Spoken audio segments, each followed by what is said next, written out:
Queridos amigos, estamos iniciando con la palabra del Señor. Hoy, en este viernes 12 de diciembre, estamos celebrando a la bienaventurada Virgen María de Guadalupe, que es la patrona, queridos amigos, de toda América Latina y de las Filipinas también.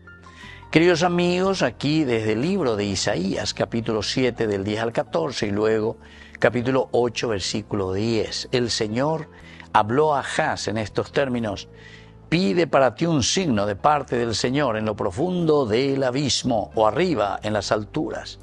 Pero Ahaz respondió: no lo pediré ni tentaré al Señor. Isaías dijo: escuchen entonces, casa de David, ¿acaso no les basta cansar a los hombres que cansan también a mi Dios? Por eso el Señor mismo le dará un signo. Miren, la joven está embarazada y dará a luz un hijo y lo llamará con el nombre de Emmanuel, que significa Dios está con nosotros.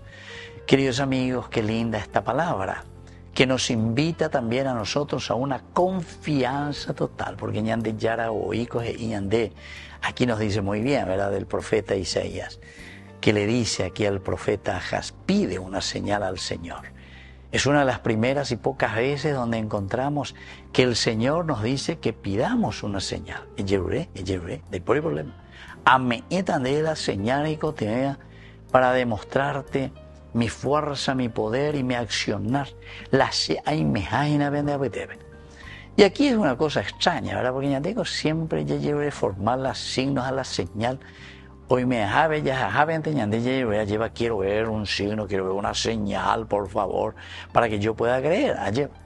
Sin embargo, aquí Ahaz: no tentaré al Señor. No. Siendo hay ninguna señal ahí y supe. Pero sin embargo, ¿cómo posible venían de ya? Coanga, hay por ande ina lleva, signo de señal, de ese signo y esa señal de que verdaderamente yo estoy aquí en medio de ustedes.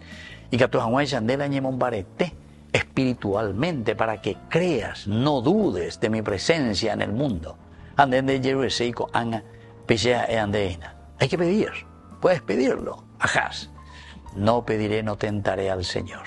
A operar entonces de Yara y bueno, ya que entiende Jerry, se te juicio esa señal. Y aquí viene el Emmanuel, es decir, el Dios con nosotros. Upeaco dice que la señal de Dios está presente siempre en medio de nosotros. Y la muchas veces anda ya es. Así que ya sabe a mí lleva ña maña migen ña heshamba esa papeña de yara ña de pisiroina va esa papeña de yara un bojasaña de hina peipo, para que podamos tener una vida conforme a sus mandamientos. Y que la bendición del Señor descienda sobre cada uno de ustedes por intercesión de nuestra Madre, la Virgencita de Guadalupe, el Padre y el Hijo y el Espíritu Santo. Amén.